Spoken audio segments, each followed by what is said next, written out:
All honor to you for organizing this. I know many people in the faith community are very eager for responses and information from different faith communities. In addressing a crisis, in the Jewish tradition, really one of the first crises that our people faced was the destruction of the first temple in 586 BCE by the Babylonians. And our response to that crisis was to ask the question, why? Why was the temple destroyed? Why were we exiled from our homeland and our holy city of Jerusalem? And the prophets responded by indicating that we had forgotten the moral and ethical teachings of our tradition. We had become so focused on the ritual, the sacrifices, that we forgot about the moral and ethical implications. And a lot of religious traditions are coming out with religious explanations for why this is happening in the world. And many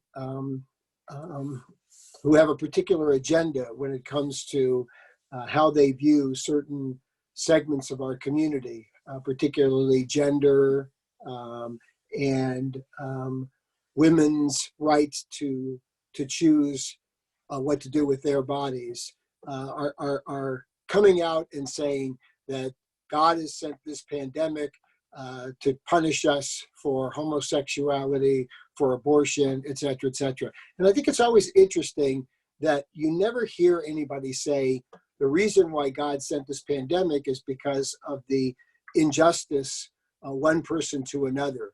The fact that there are so many people who don't have any food to eat, who are poor. And the Bible, certainly the Abrahamic faith traditions, emphasize the moral and ethical teachings. And it's just always curious to me that nobody ever says that. I mean, I particularly don't believe that this is something that God is sending to us. And Judaism very much believes that it's in our hands to control any crises. And certainly an argument could be made that this is a man-made crisis based on a lack of appropriate response. And certainly the Jewish tradition would say, look, before you go blaming somebody else, look at yourself and see what you may have done, your fellow human being may have done to bring this on. And certainly we can point to many, many things that are going on in the midst of this terrible pandemic, which are certainly man-made in terms of our poor response to being prepared, how we are taking care of the more vulnerable within our tradition. And Judaism certainly, in the book of Deuteronomy, cries out, justice, justice shall you pursue. And one of the things that our tradition says we need to be doing is focusing in on creating an environment of justice where everyone is taken care of equally. And the Bible also teaches us 36 times in the Torah, in the 5 books of Moses, the blueprint of Jewish living, addresses treatment of the stranger. And that's another very, very important focus of this, and how many who are suffering are the disadvantaged and those who we want to try and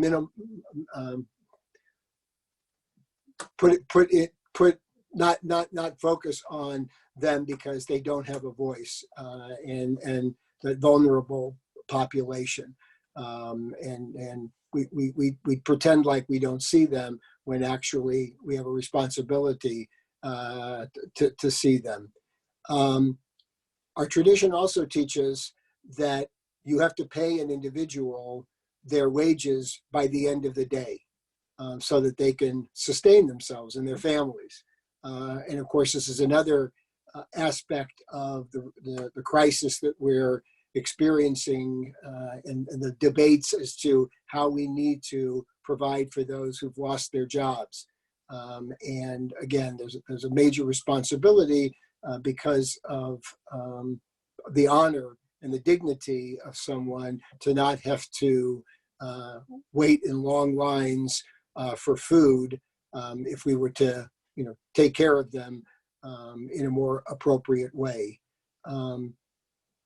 And speaking of food insecurity, our tradition also teaches that we leave the corner of our fields and those gleanings that have fallen as we harvest for poor people. And going back to the issue of dignity, certainly the reason why our tradition commands the corners of our fields is because that way a poor person who needs to seek out food doesn't have to walk into the middle of a field. They can get it on the corners of the field and not be so obvious. So that issue of dignity is very, very, certainly very, very important. And again, in the book of Deuteronomy, the idea that we should live by the commandments has created a principle within Judaism of the importance of saving a life being the most important thing that you do. You save one person, you've saved the world. And so, therefore, really, the Jewish response to such a crisis is, again, to look internally, look at ourselves, look at the reason why we are facing this crisis, and to respond by providing for the vulnerable, for those less fortunate. And there's so many examples of good people who are pulling up their sleeves, rolling up their sleeves to help wherever they can. And that really is an important, that's to remind me to shut up, that's really the Jewish response to crisis is action, especially for the vulnerable and the weak.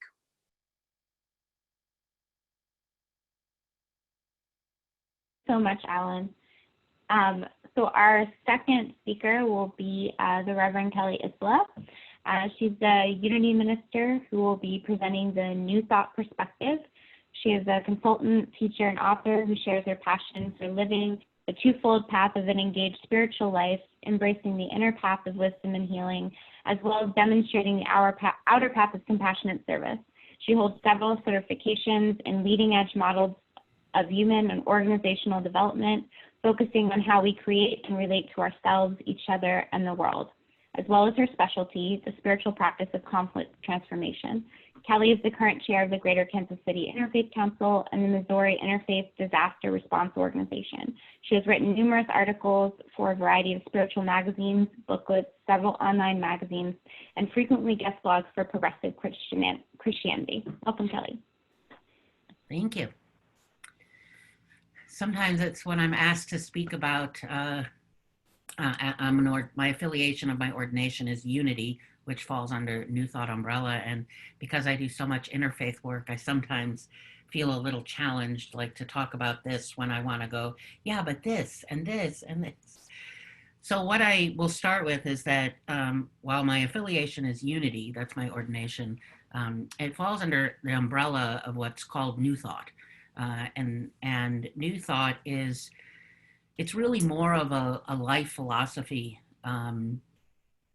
a set of spiritual practices, really more so than what might be considered a religion, or how we historically and traditionally think about religion or faith.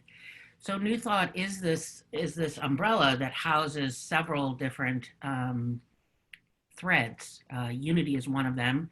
Some people are familiar with science of mind, religious science, centers for spiritual living.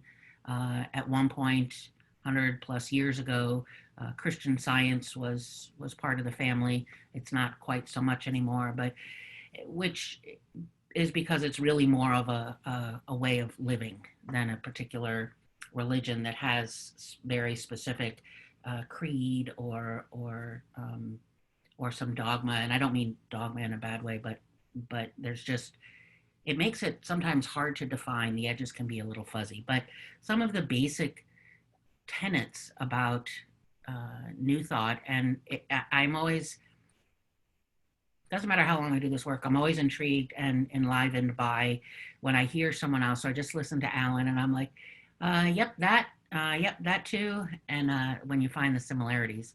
So New Thought is a primary foundational belief is that there is a presence, a one presence and one power, you might say, that is not necessarily so not everybody uses the word God, and if they do, it's not generally believed God as any kind of anthropomorphic being. So there generally is not gender language around the word God, although you sometimes will hear it because many people in New Thought tradition come out of other faith traditions.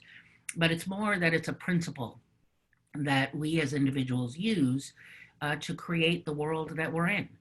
Which is a little bit what Alan was talking about, is that it's not that there's a belief that God or some outside entity is, sending the pandemic, but rather we create the world that we are in by the thoughts that we hold in consciousness, by the feelings that we hold, by our actions. And so in New Thought, there is a foundational belief that there is this one principle that is everywhere present that we use to create our world. And we create our world, what inside ourselves. Most of us are familiar with, our thoughts create our world. What we think sort of winds up coming out of ourselves, whether out of our mouths or the actions that we take, show up outside of us.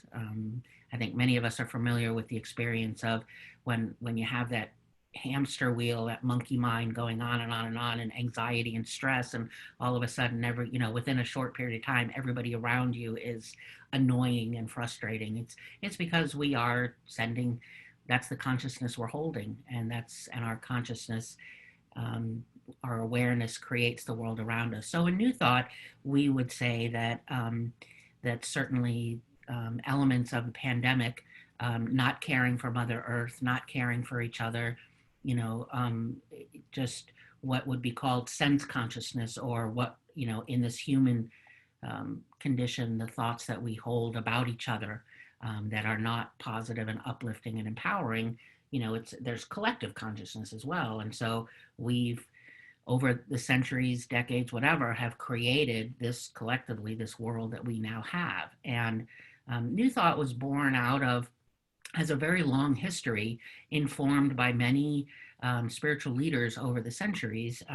But most people are familiar with the transcendental period, so Emerson or Thoreau, and really that going within, that whatever is going on around us, we turn within through the practice of prayer, through the practice of meditation, looking within. What thoughts am I holding? What negative thoughts am I holding about another person, about a situation?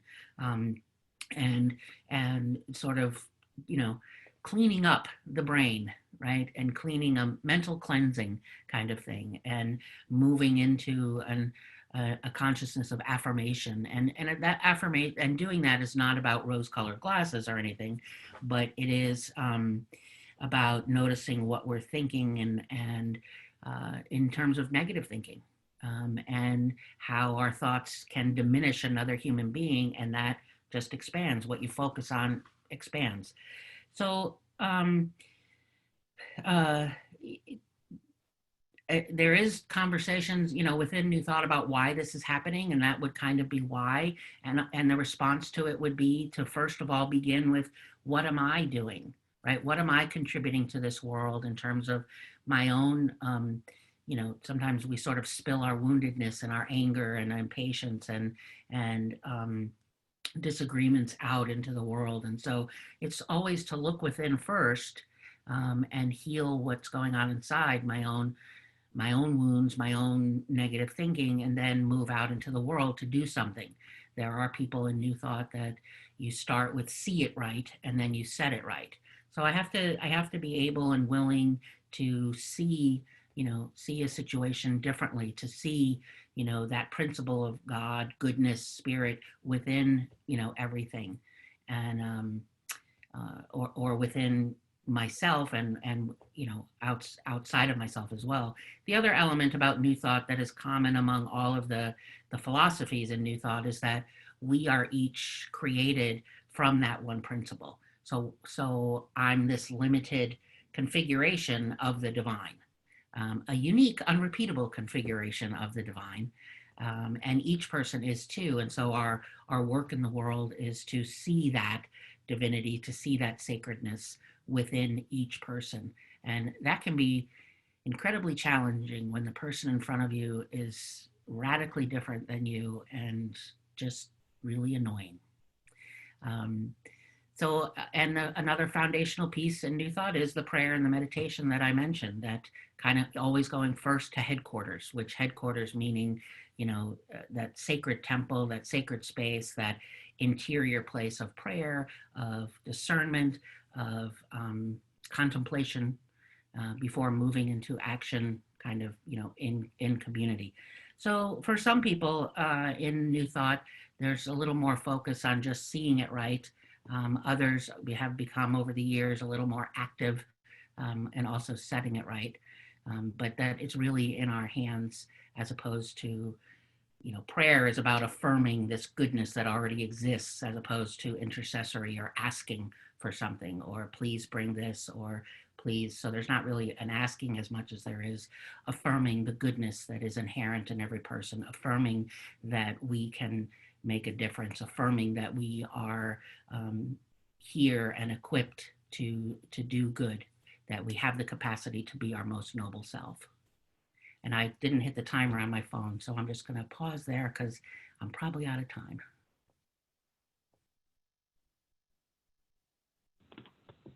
Thank you so much, Kelly.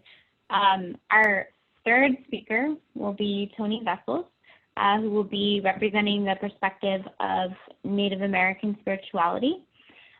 She is one of the lay leaders for a fellowship called Prairie Earth, which is nationwide. She's a drum keeper, pipe keeper, song keeper, storyteller, and a grandmother. She has performed ceremonies of marriage, death, pipe ceremonies for healing, seasons changing, and has organized peace ceremonies which gathered people from many faiths to engage in dialogue. She has shared her teachings with people in South Bend, at universities, small home groups, and sponsored women's gatherings. So welcome, Toni. Thank you. When I first volunteered to do this, I thought, well, why did I step up? Why am I doing this? And kind of freaked me out to begin with. I don't feel that I can represent the Native American spirituality in that there are over 573 federally recognized Native American tribes. And there's probably 4 times that amount in the spiritual aspect. Each tribe, each family, each one has a different ideas. So I can only speak of my own training. And I'm being an urban Native American now, I really don't take part in organized ceremonies per se. The ones that I used to are all back in Indiana and South Dakota and stuff like that. So I just don't take part in those as much. So I reached out to several of my friends to find out how the COVID-19 is affecting the Native American in the ceremonies. One of my friends came back to me and he had a really nice article, and I wanted to share that with you.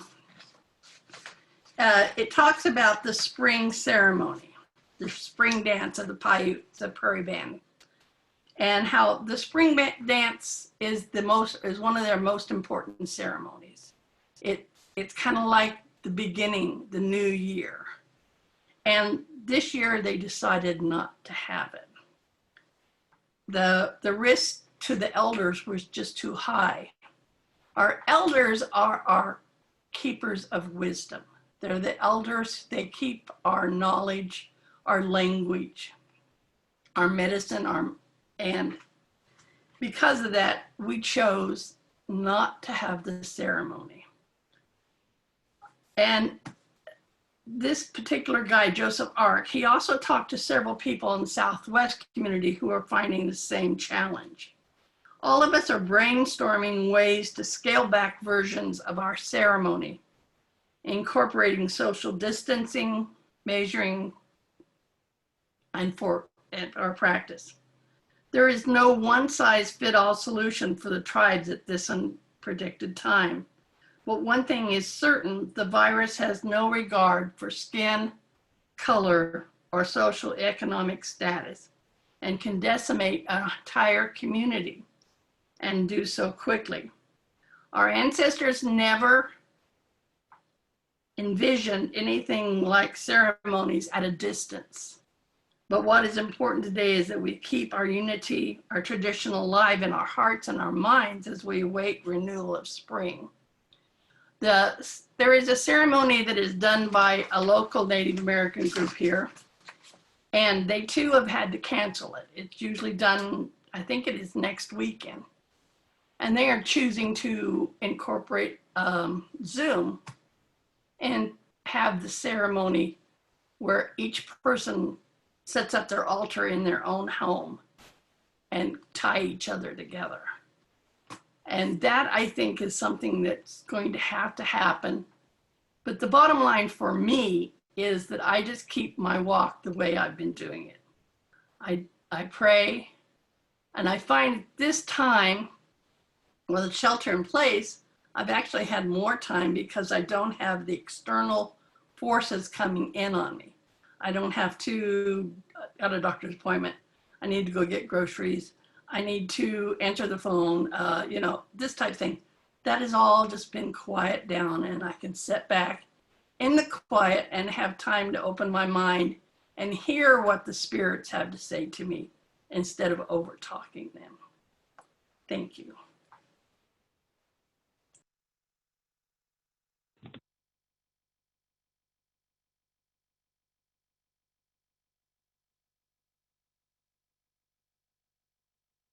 You're muted, Geneva. Sorry, can you hear me now? Okay. Our fourth speaker will be the Reverend Michael Stevens, who will be representing the perspective of Protestant Christianity.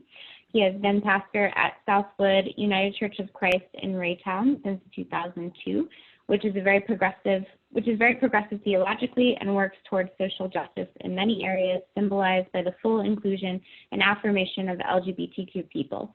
He's a prominent voice on the Raytown Interfaith Alliance, providing leadership for MLK celebrations, Mayor's Prayer Breakfast, and community Thanksgiving services. He currently serves as the Christian Protestant Faith Director for the Greater Kansas City Interfaith Council, where he strives to faithfully represent Protestantism in its history, faith, theology, and diverse practice. So welcome, Michael. Thank you. Thanks for including me in this panel. I find this fascinating kind of topic. Trying to represent Protestant Christianity, which is all over the map. We have, very progressive churches. We have some much more conservative fundamentalist types of churches. We have all kinds of different churches. But two of the things that I think most define all of those churches is one, the core of what they do begins with corporate worship getting together, and two is a sense of belonging somewhere, membership at the church. I mean, really being a part of a family or a group of people. And so the pandemic has thrown all that into craziness.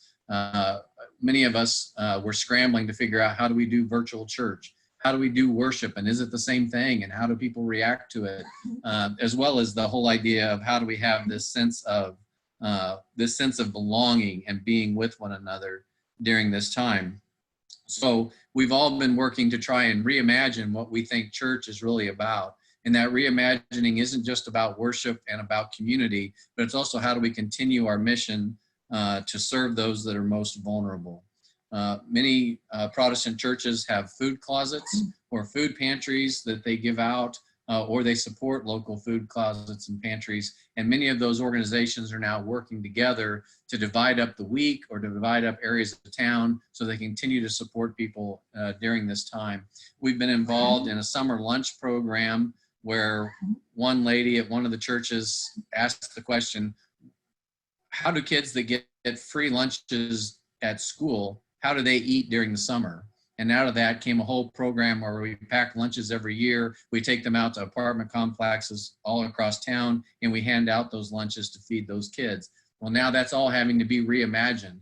And during this time, the kids have been home and out of school. They've been handing out grocery bags one day a week, organizing with a couple of other organizations that are doing it on other days of the week, and making plans for this summer to do the same thing, hand out grocery bags so that we can continue to feed children who may be going hungry. I know a lot of times we talk about people that are on the front line. I really appreciate particularly those who serve in hospitals in a variety of ways. And I just want to give a shout out to chaplains that do such incredible work, and particularly chaplains that really have a heart for meeting people exactly where they are, no matter what their religion is, no matter what their spirituality is, to meet them where they are in their journey, and doing that in a time in which it is literally can be dangerous. So a shout out to the chaplains and the stuff that they are doing. We also, a lot of Protestant denominations have summer camps where kids go and have a great time, and all of our camps are announcing that they are closing for this summer. Most of the ones that I know of said they are not going to be able to have summer camps, but I want to lift up Tall Oaks Camp here in Kansas City. Tall Oaks is a Disciples of Christ denomination, and they voted to use Tall Oaks Camp to open it for quarantine. Anybody who needed to be in quarantine for whatever reason can go out and stay in one of their cabins. And so instead of just shutting down for the summer, they're finding ways to reach out and help people that may really be struggling and finding a way for quarantine. So I celebrate what they're doing. I know that many of you are familiar with Protestant Christianity in a variety of ways. I wanted to lift up some of the teachings and ideas that I think are important right now. Now that Easter's over and we're approaching Pentecost, some of the readings have really been taking us into the life of the early church. And the early church was not antagonistic to our roots and our Jewish brothers and sisters. The earliest church was worshiping daily in the temple.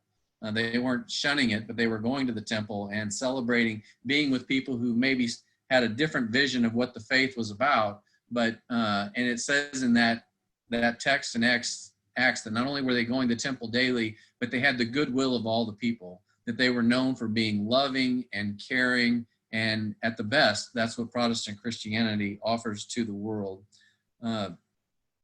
Obviously, hopefully we take very seriously. I mean, you can know our churches because we have worship and we have community where you can belong. I wish that we were all known for being loving. That doesn't always come first to our mind, but hopefully at our best, we are presenting that idea where Jesus talks about love one another as I have loved you, which sometimes just means loving your church people. But then Jesus also said, love your neighbor as yourself, and then explain that neighbor was someone who is very different from you and is not like you and doesn't even have the same faith as you or the same culture as you. And you need to learn to love neighbor, and then even stretching it to love your enemies. And at our best, we represent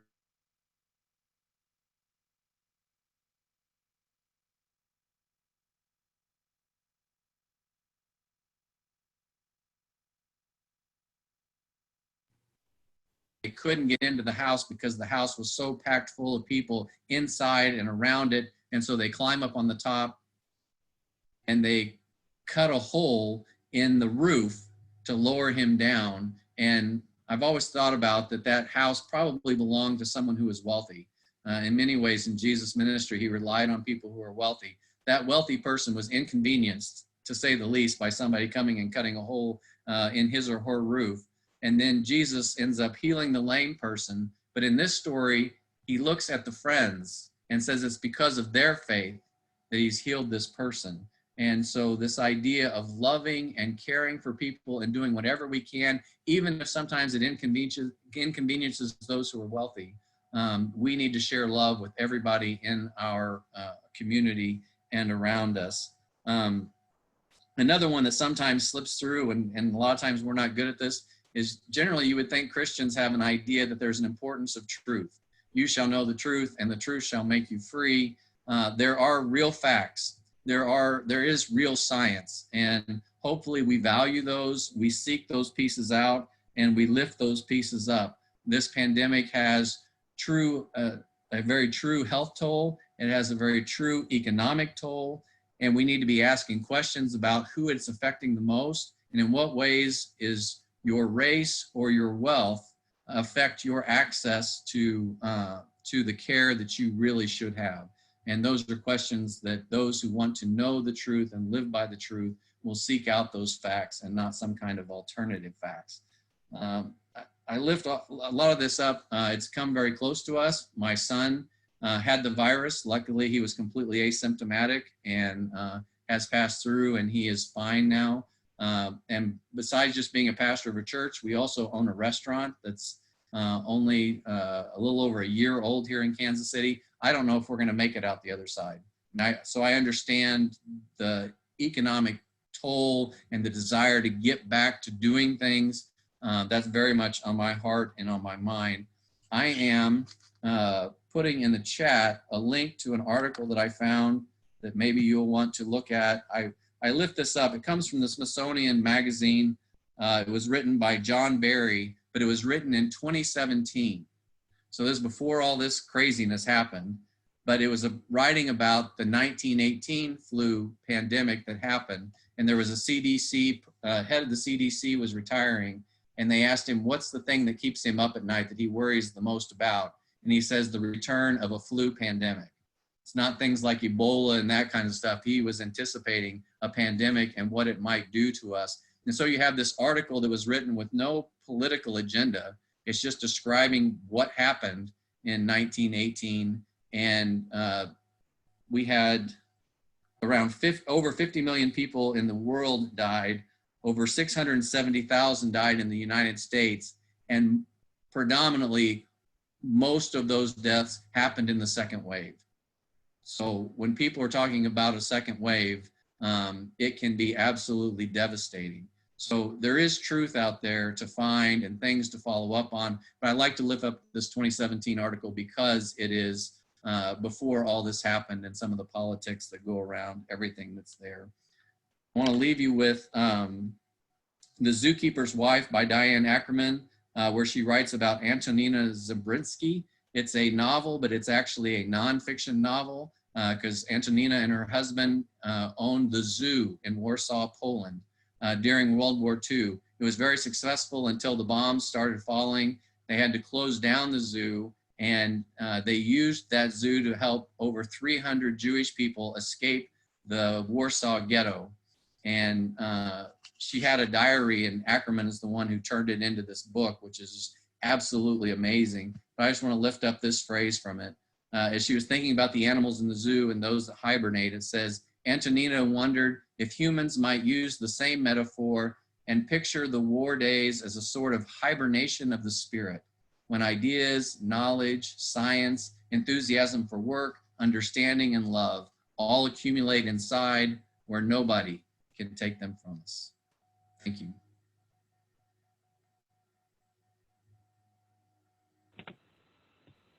Thank you so much, Michael. Our next speaker will be Dr. Susan Nakao, who will be representing the tradition of Sukyo Mahikari. She holds a PhD in curriculum and instruction and served as a university art education professor for around 2 decades. She has been practicing Sukyo Mahikari for over 40 years, joining the Greater Kansas City Interfaith Council in 2008, where she currently serves as a council liaison. Alongside her husband, Koji Nakao, she has been offering service in centers in Cincinnati, Chicago, Honolulu, Orange County, Singapore, Puerto Rico, and other locations around the world for the past 3 decades. In 2015, they opened the first Sukyo Mahikari Center in the North American region of the U.S. and Canada, located right in Kansas, the heartland of the USA. So welcome, Susan. Hi, everyone, and thank you, Geneva, for having me. As you heard, we're the first, I hope we heard right. In 2015, we opened our center in the first rural area in North America, United States and Canada. We actually live on a 40-acre farm about an hour outside of Kansas City, and we do Yoko agriculture. And I can't talk about that so much here, but there is a Yoko farming Facebook page if you're interested in it. When I attended the 3-day spiritual development seminar sponsored by Sukyo Mahikari in 1979, I was 28, and there was very little that had been translated from Japanese into English. Therefore, I had to rely on my own experiences and to study the teachings step by step with our staff and our teachers. One of the most important books that was translated since then is the Book of Holy Words, Goseigen, and it contains a portion of the revelations that were given to our founder. On February 27th, 1959, the very first revelation in this book concludes with a strict order from God to our founder. The time of heaven has come. Rise, your name shall be Kotama, soul of light. Raise your hand, the world will enter severe times. I believe that this revelation is the origin of the establishment of Sukyo Mahikari. Interestingly, this date, February 27th, is also mentioned in the Old Testament in the Holy Bible in Genesis chapter 8, in the story of Noah and the ark. It's a date that is spiritually connected with safely moving God's faithful people through a great spiritual storm and into a new world of hope that arrives following that storm or purification. With this as a founding teaching, many of our members of Sukyo Mahikari seek to fulfill what we call the mission of Yo, which is a mission to give God's power, the ability to transmit God's true light to anyone who wants to learn to raise their hand for the purpose of purifying this world with God's light and sharing his light and love with nature as well. This, we hope, will help as many people as possible pass through the next spiritual storm or period of purification or cleansing and move towards leaving behind a profit-centered and material-centered civilization for a new civilization of peace and harmony, which is in alignment with union of God, nature, and all creation, all humans. In the book, Hope for a Troubled Age, which I think you can find on Amazon, our present international spiritual leader published this book in 1999 under a pen name, and he describes what he calls 10+1 phenomena that will be involved in this next big cleansing period that we feel is coming upon us. One of those 10 items is pandemics, and he says that they stem from nature, especially from the animal world. And I add, in other words, monkeys with HIV, pigs with swine flu, birds with SARS, bats with COVID-19. I think it's monkeys mostly associated with Ebola. So these have all been coming. He published the book in 1999. These have all been coming true one after another. In our name, Sukyo means universal principles. They're principles that can be practiced in any faith. And Mahikari means true light. This refers to a spiritual practice of transmitting. It's a technique for transmitting God's light or true light, and it energizes the spiritual cells and allows those spiritual cells to promote spiritual cleansing of toxic substances and toxic vibrations in both humans and the natural world, nature. Through the art of true light, one gradually awakens to the actual existence of a spiritual realm and to the understanding that purification, whatever form it takes, leads to restoration.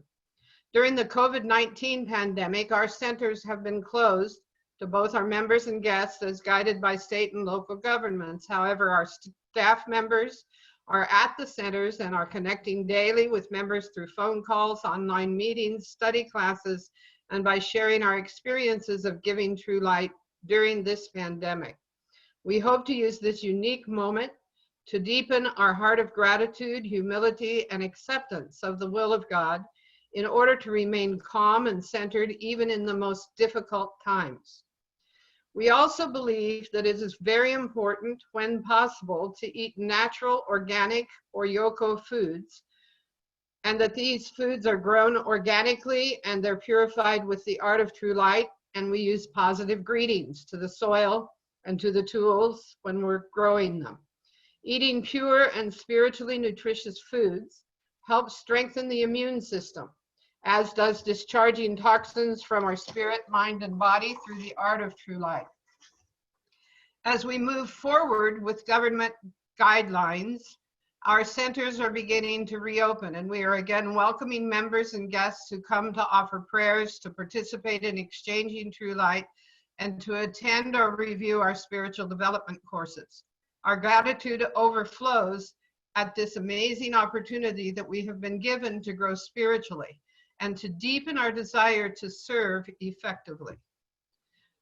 I myself grew up in a multi-generational Protestant Christian family, but I knew that the Holy Bible in Matthew chapter 24 and also throughout Revelations describes a critical period in which the dance between God and humans, a time of plagues, famines, pestilence, wars, and other forms of cleaning throughout the world would appear. According to various sacred texts, including ours, these intense cleansings have the purpose to greatly change the world, leading to an era of peace and prosperity on earth for all future generations. The question is, are we prepared, not only mentally and physically, which we hear a lot about on the news today, but also spiritually, for this great storm or great purification that will surely come?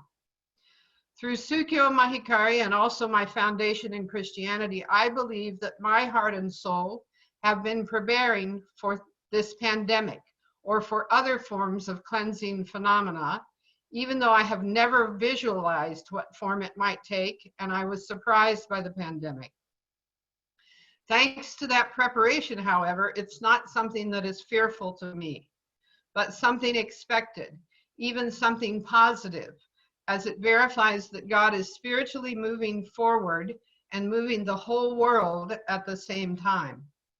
Since becoming interested in interfaith work and in the knowledge of God from a variety of perspectives more than 20 years ago, I've found that the eschatology of all three Abrahamic faiths is similar, with each faith predicting an apocalyptic events followed by a wonderful civilization of peace. I believe that Buddhism, at least many sects of Buddhism, Taoism, and various Native American teachings also tend towards this view. Sukyo Mahikari has more than 1 million people practicing in over 100 countries. People from a variety of faith traditions who are coming together to explore the universal spiritual principles and transmit God's true light to others and to our environment during this very important time in our collective spiritual history for all humankind. One of the key differences for me, I believe, is that we see this period of purification or cleansing as something hopeful. We see it as something hopeful, but for those who choose to align with and serve for the accomplishment of God's plan on earth. Thus, our response to COVID-19 is one of empathy for all humankind and for all life as well, one of adhering to governmental guidance, and one that deeply reveres God and strives to serve for the accomplishment of the sacred divine plan by sharing the true light and the universal spiritual principles with as many people as possible, both now and in the future. So that's my experience, and I thank you for letting me share with you today.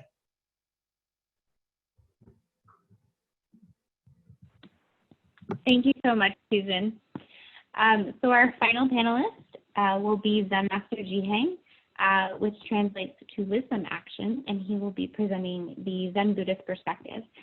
He currently serves as both abbot and guiding teacher for the Zen Center of Las Vegas, beginning formal Zen training in the Quantum School of Zen in the mid-1980s. He received Inka, a Buddhist term meaning authority to teach, from the famous Korean Zen master Seungsong on April 6, 2002. After an additional 12 years of training, he received formal Dharma transmission, becoming a Zen master at a ceremony in Providence, Rhode Island on April 5, 2014. In addition to teaching responsibilities in Las Vegas, Zen Master Haeng is also the guiding teacher of the Isthmus Zen community in Madison, Wisconsin, and the Prairie Earth Zen Center in Topeka campus. He also served as guiding teacher in Vancouver for a number of years and has led retreats across the United States, Malaysia, and Singapore. Zen Master Haeng taught an introduction to Zen Buddhism course at UNLV for 15 years and initiated a Zen meditation program at Nellis Federal Prison. So it's my pleasure to welcome my teacher, Master Haeng.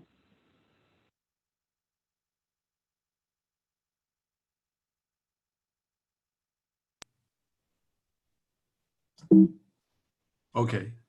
Okay, everybody hear me? Okay. Thank you very much for your introduction. And the first thing I want to say is that although I volunteered to go last, I don't think I'll ever do that again because all my predecessors did so well. I learned a lot. I was sitting here just absorbing all of this wisdom and these wonderful expressions of wisdom through all these faiths. It touched me deeply. Keeping with the topic, I just want to say a few brief things about Zen. Now, there's traditional Buddhism, which is commonly referred to as Theravadan style. And then in the 5th century, Bodhidharma appeared. He was the 28th patriarch from India, appeared in China. And that appearance, well, the easiest way to say it is that traditional Buddhism got married to Taoism and the baby was Zen. So that kind of like takes 10 minutes off my talk right there, to just put it in that terminology. Taoism, as you know, is not unlike traditional American, Native American ideology, in that they feel that everything is imbued with the spirit. So we have sentient beings, human beings now in the COVID-19 that are suffering. And it goes in hand that if we look behind that, you know, peel away the thin layers of onion skin to get at the root of what we are experiencing, we see that we are all one, this whole planet, and that the factory farming and torture of animals and what preceded this pandemic all plays a part. And I'm not going to couch my words. I often cry about this, almost on a daily basis. You can get overstimulated by the media and the politicalization of this. But in earnest, it becomes a thing where we have to look at this individually through our own lens and our own circumference, right? Each of the faiths and each of us individually. We don't, at least for me, I don't have a very large purview or a very large circumference. So yesterday, a friend of mine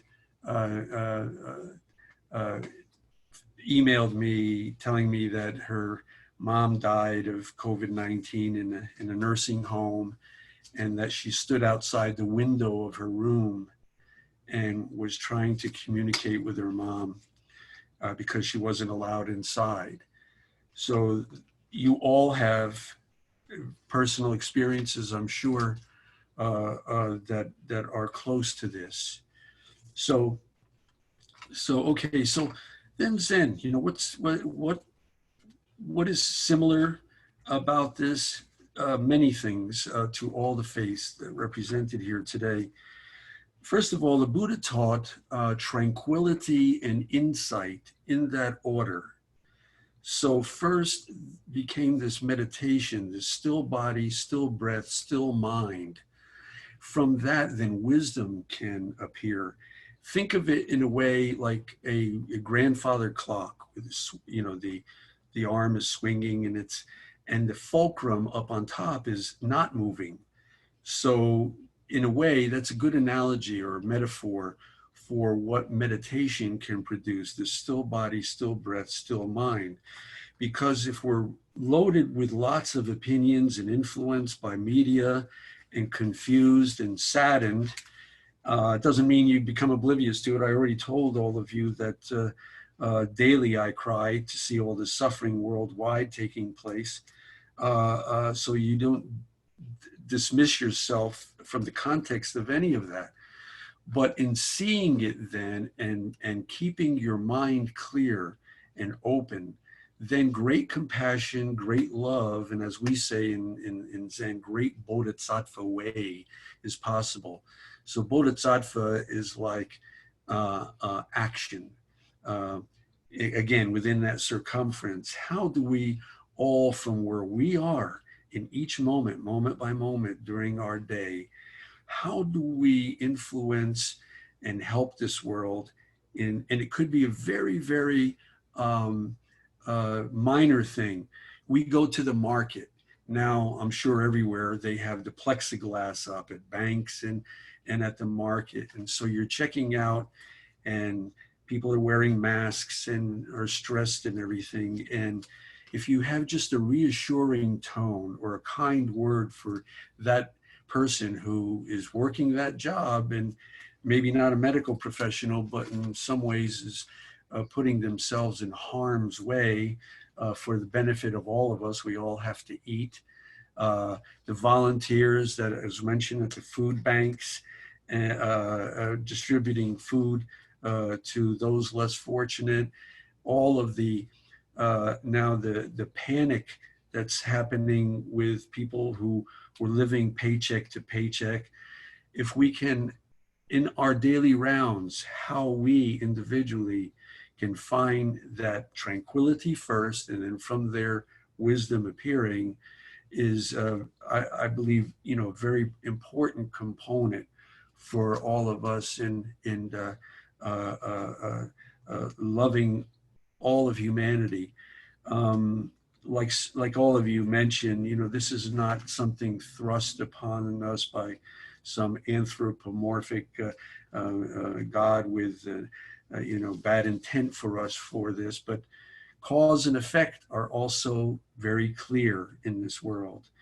And, you know, we have over 7 billion people. And I know, you know, I've been to China a number of times teaching Zen, and they talk about the 4 C's over there: a car, condo, cash, and a credit card. It sounds kind of in a way humorous, but the days are gone when people just were doing this for the gipper. You know, everybody wants a part of this sort of better lifestyle. And my hope, my hope, my prayers, my meditation is that, like all of you have stated, that with all these people on this planet now, that we don't go back to what was considered a normal way of life. Because in my experience, let's call it, and also for what I feel that the universe is touching on my shoulder to realize, is that factory farming and the way we have lived our life now is causing great harm to the planet.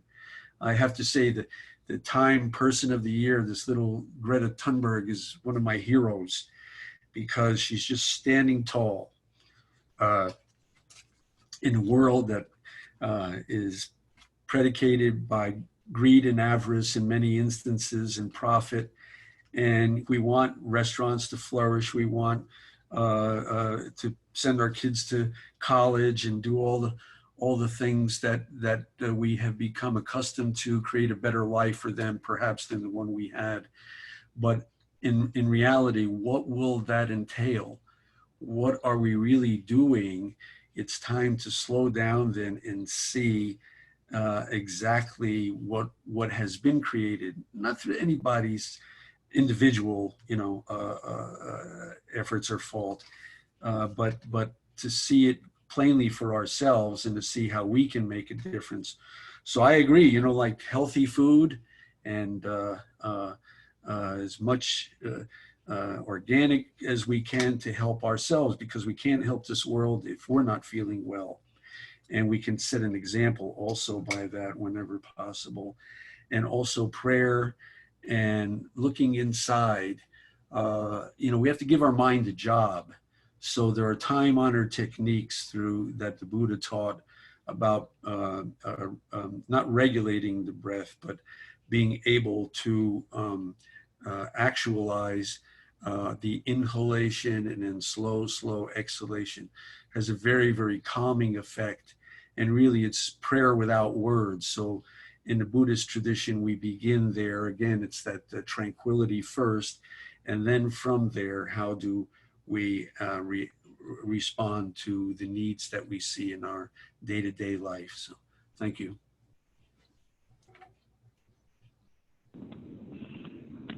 Thank you so much. And thank you to all of our panelists thus far. So I guess I'm going to open it up to a Q&A.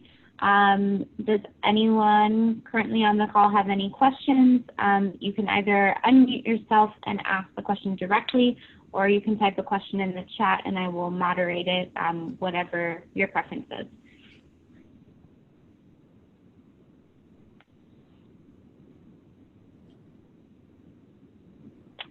Susan, I see you messaged me a question. Did you want to? Yeah, I was commenting that our Zen master, and also I think Michael Stevens, the Protestant Christianity, and in my presentation, and maybe in Alan's too, issues about the profit-centered motivations that our present culture, our present civilization culture are embracing, are things that in some ways are harming the natural realm and causing harm to other humans. And I just wondered if other people in your own, of our participants, not necessarily the panelists, if other people in your faiths or in your thinking have come across that idea and how you feel about it.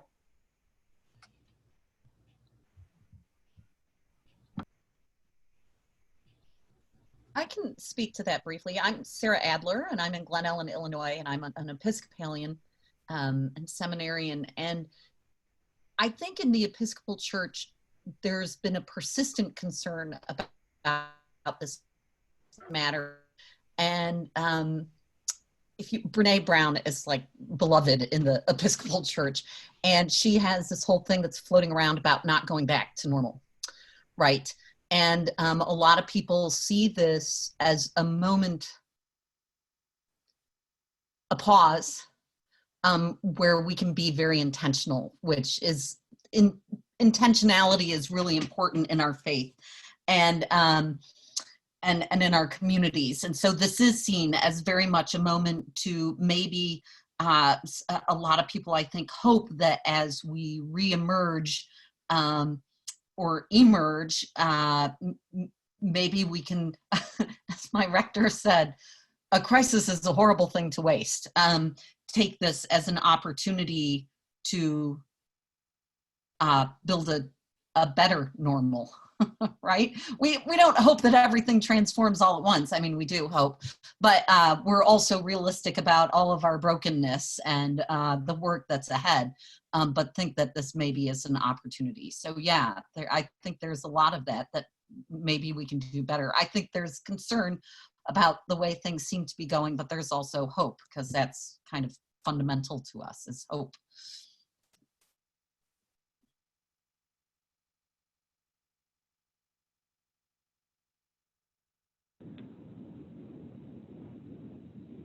Susan, you're muted. On it.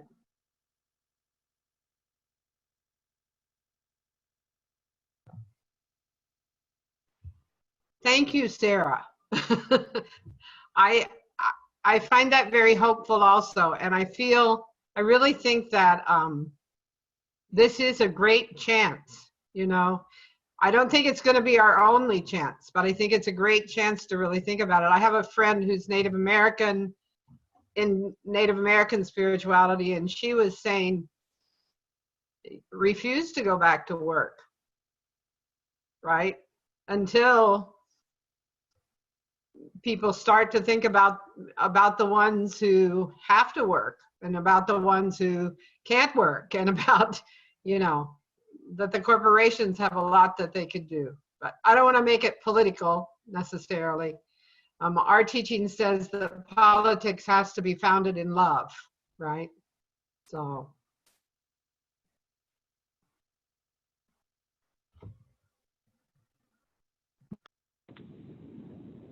does anyone have any additional comments in relation to Susan's question or a new question for the panelists? I have a comment. I'm Becky Newland, and you know, my greatest disappointment about the 9/11 crisis was that we passed up an opportunity to be something more than we turned out to be. And I'm just so afraid. I mean, I am a hopeful person in a lot of ways, but it just seems like the corporations are so powerful that it's going to really be very, very difficult to turn around. But I'll try, along with lots of other people who think the same way.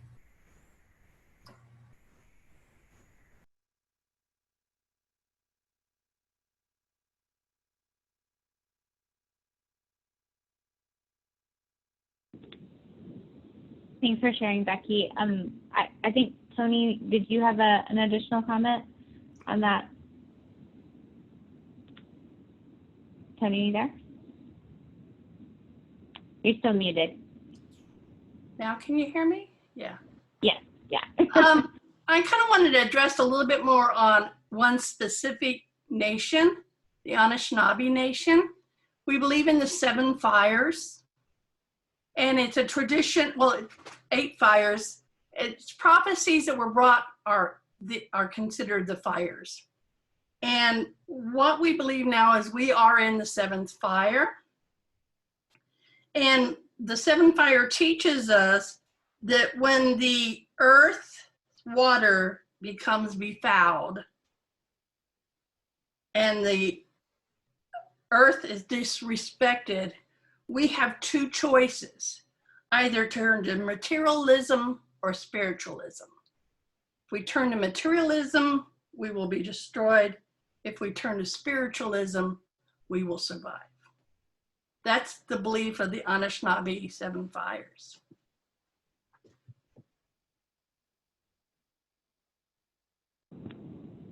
Thank you for sharing that, Toni. Did anyone else have any additional comments before we move along? It looks like I've received about 2 questions now, so.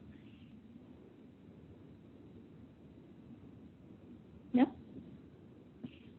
Okay, so we have one question for Susan. Do you think that it's possible that these strange days that we are currently experiencing is the beginning of the end of times prophecies? I was glad that showed up on chat because it gave me a chance to think about it. So from one of the things I'm fascinated with now that I'm, as someone told me in the beginning of my first year of my 70s, even though I think I'm only 69, one of the things I'm fascinated with is how much my Protestant Christian background from age birth till maybe 14 or 15 for sure, how much that affects my thinking. And if I look at that approach, I was a Methodist. If I look at that approach, I would say that I feel like this, along with many other things that have happened that used to be once in every 100 years, but now seem to be once in a decade or even once a year. Things like the Sumatra earthquake and the Fukushima nuclear meltdown and things like that. I would say packed one on top of another, seeing them as a series, we might be approaching the end times. But in my Christian faith, I was told one will not know when we enter that. Now, in my faith of the last 40 years as Sukyo Mahikari, and what I always tell people, I'm still Christian, I'm just not my dad's Christian. So in that faith, I would say to you that we don't talk about the end times. We talk about the change. Well, we're from Japan, okay? So we have the yin and yang going on. So the problem is that if material centeredness, profit centeredness, me, myself, and I centeredness become dominant in the world over loving others, loving God, following spiritual principles that take care of nature, then it may become the end times, or what Christianity taught me was the end times, right? But that if we ourselves, even though I wasn't sure at the time, but I was really fascinated. I can't even remember which bush it was that talked about a point of light, the points of light or something. If we ourselves each become a point of light and the world becomes filled with points of light and we become dominant, that perspective of loving others and caring for others and being willing to take our friend to the roof of a wealthy person and cut a hole in that roof and drop him down so he can be healed by Jesus. If we become people like that, you know, starting with one, me, and then whoever my life touches and whoever that person's life touches, the whole world will change so that that materialism and that profit-centeredness will become subordinate to the unification of God, humans, and nature, the caring of humans and God for nature. And for us, that's the realization of God's plan. That's what you see in the holy texts. Even though we all say in different ways, you see that there's this golden age in the future. That's coming again from my Protestant perspective, you know. But are we preparing for that time spiritually? Yeah. So I don't know if that answered, but that's kind of how I'm thinking. Well, related to that, in the Jewish tradition, we like to say that if you want to bring about the Messianic era, treat each person as if he or she was the Messiah. You know, we need to, we have, not to be political, but we have an election coming up.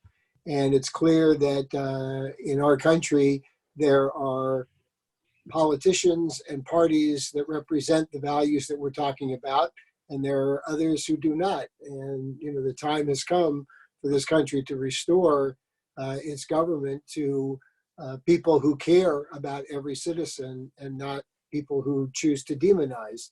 And that's the only way we're going to change things in this country. And I would actually, from the New Thought perspective, we do not, there's nothing apocalyptic about it. It's not a prophecies.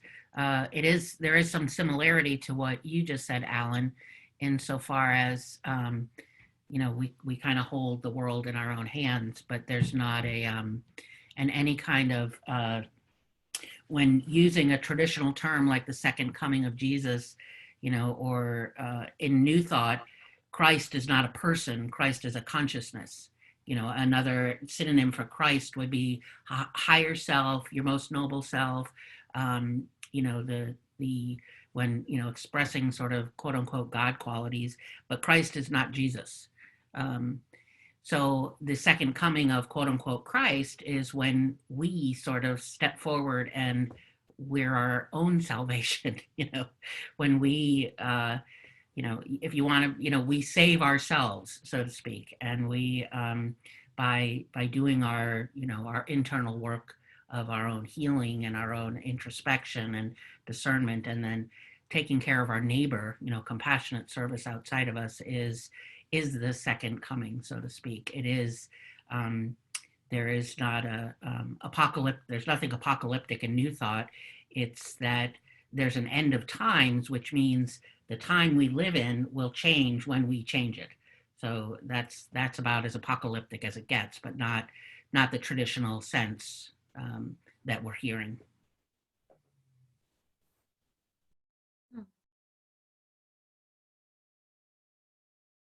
Thank you so much did someone else have something to add?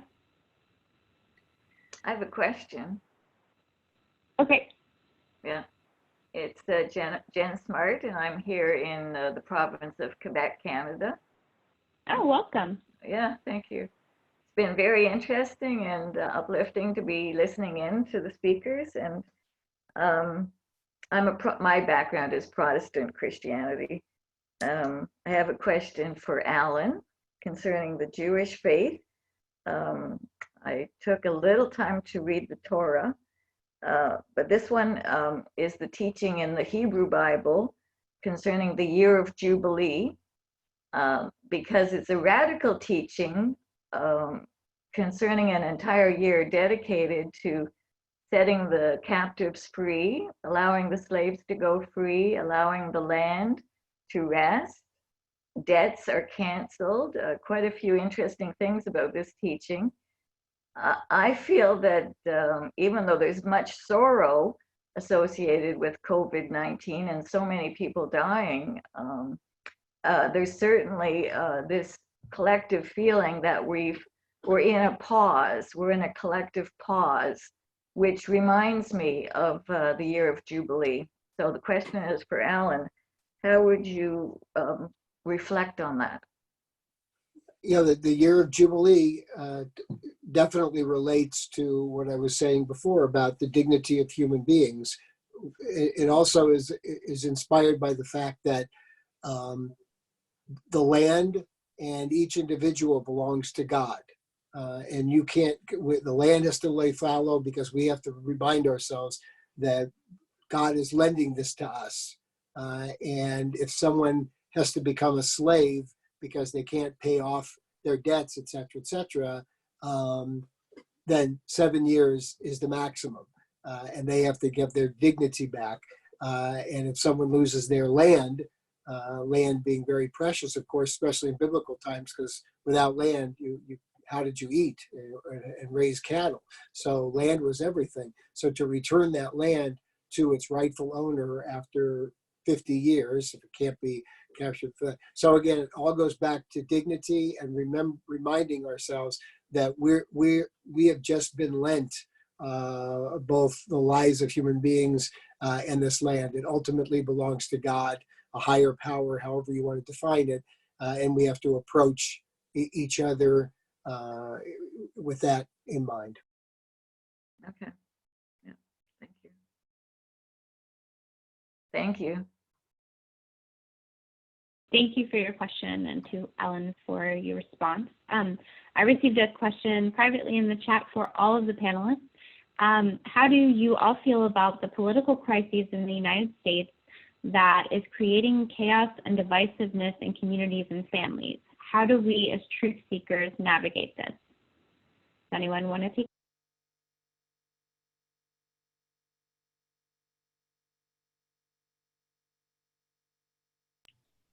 Well, I'll say something. It's, first of all, I'll start off with, it's hard to navigate some days. You know, the question is what is that I routinely ask myself and anyone around me is, what does my faith tell me? You know, I have to return, it's not like, go to headquarters, like come back to source, with a capital S. And the practice is not demonizing those that are so very, very different from me, or that I, view as not interested, however I define them. They're not interested in making the world a better place. They're not interested in caring for their neighbor. They're not interested, lots and lots of labels about what's wrong with whomever, in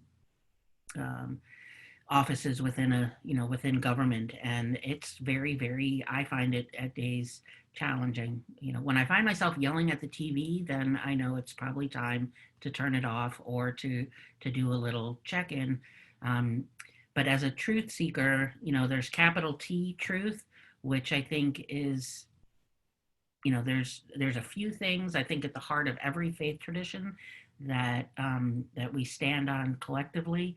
And then there's truth with a lowercase t, that is, someone's, what's true for me may not be true for you with the little t. And so how I navigate such divisiveness is I have to keep returning to myself and find a way to speak up for what I believe, to speak up for the sacredness of humanity, what my faith tells me, without demonizing another person without diminishing, another person. And honestly, I'm from New York. Sometimes I'm not very successful, because sometimes it just really, my amygdala gets hooked. And especially when I see such, poverty and misogyny and racism and classism and pickenism, where a group of people are marginalized, are not held as sacred or as worth as much as, say, another group or another person. And it's a minute, for me, it's a minute to minute, day by day. What does my, faith ask me to do? And I even also read, the other question I often hear is, where is God in this? And my question is, I shift that one into, I can't tell you where God is in it, but my question is, where is humanity in this? So that's my question to another person is, where is your humanity in this? And it just, when the more divisive it is, the more we are being called higher to practice really what we believe and to check in with what we really believe. So that's a short answer to a very long debate. I have a comment, if I may. I think it's important, the Zen is often called the middle way. And biodiversity is, when I look at this objectively, like a centerpiece for our survival. There's so much deforestation now that the satellites are able to track all of this, creating the heat that we're now experiencing with global warming, as evidenced by the fires in Australia last year and in California and elsewhere. And, we don't want to engage too much politically, but there are many, many Syrian refugees now in Greece who are basically being starved to death.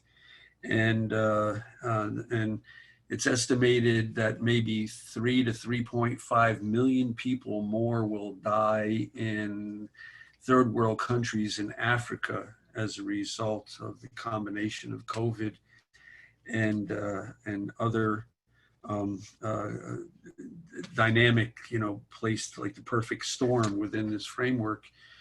So it's the comment, I guess, is that my teacher used to say sometimes, more suffering is necessary. And perhaps this is a wake-up call for us with the COVID. And again, it's the theme of our talk this afternoon. But by no means will the solving or a vaccine or a cure for this put a lid on what may still portend to be part of our human life in this 21st century.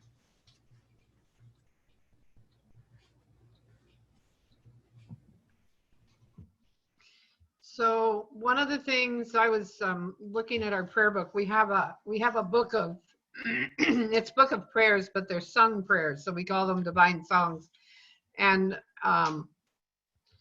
one of the challenges for me, I really liked what Kelly was saying, because one of the challenges for me is to try to understand deeply that this new civilization, this new world of God-centeredness has to be really diverse, because everything in nature is really diverse, right? Everything, whether you believe it was created or it just manifested or whatever, the natural world is extremely diverse. So we have a divine song that's called Distinguishing Between Good and Evil. And as I said in my talk, we tend to believe that purification is the beginning of restoration. So it says, most of the phenomena that human beings consider to be bad turns out to be the start of something good. It is only later that we can realize that we were being purified by God. So the political situation is really difficult. I live in a somewhat divided house, not a totally divided house, but we both practice the same Sukyo Mahikari teaching, so that's good for us because we have some of those universal principles about not judging, but trying to unite.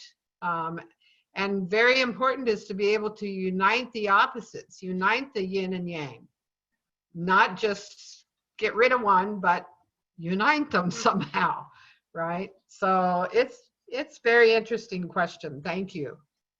We have one of the mutas, one of the short songs within that muta says, shallow is the heart that judges things to be good or bad. It is like a shallow river whose waters are always troubled. So anyway, that's my input on that. Boy, this is so tough. Just this week, I've had experiences that just, I would almost say, scarred my soul. Talking politics with people and alternate realities and alternate facts, and it just is so hard. And I recognize that in many ways, my defenses are kind of worn down. I'm sure the pandemic's weighing on me. We had a dog that just passed away. We're concerned about our restaurant. I got a lot of stuff going on. And so maybe it gets to me more than it normally would. But just, you know, something like trying to have a conversation and people throwing out ideas about, you know, Bill Gates and Dr. Fauci teaming up together, and they created this virus, and then they're going to create the vaccine, and then they're going to put chips in us. And, you know, it wasn't just one person, it was this whole array of people. And I was just like, we need to have a conversation. it just sometimes it just hurts, and it's going to hurt through November in a variety of ways.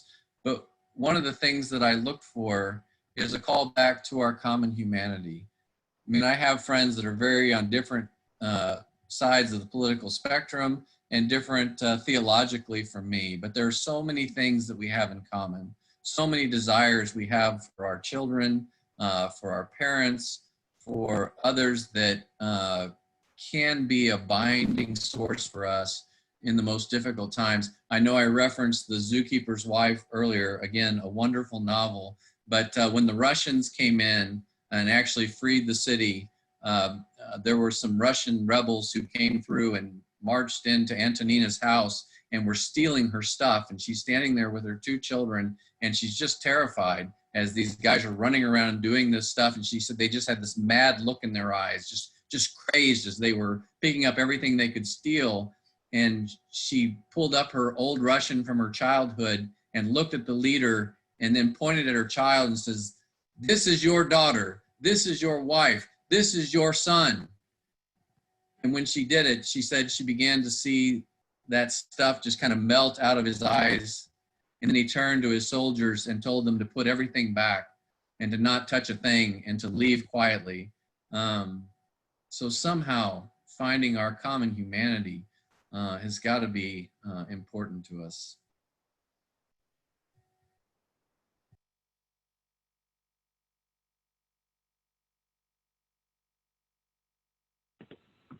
Did anyone else have anything to add? Get out of here with your bald-head ass, little stupid bitch-ass, fat-ass motherfucker, bitch. Oh my Get your gosh. bitch ass out of here with your bald-headed Man, ass. get your ugly ass bitch ass, man. Get your dumb ass head ass out of here with your bitch Man, ass. look at your ugly ass bitch ass motherfucker, bro. Fuck your head ass, Nina, can ugly you ass come up? fat. Man, I never knew we had a farm in this Zoom meeting. Goddamn. Over their name and My name is Go Fuck Yourself, bitch ass motherfucker. Yo, Geneva, how much you fucking eat every day, you fucking fat ass fucking Hey, whore? bro. Hey, did you escape the phone or some shit? Because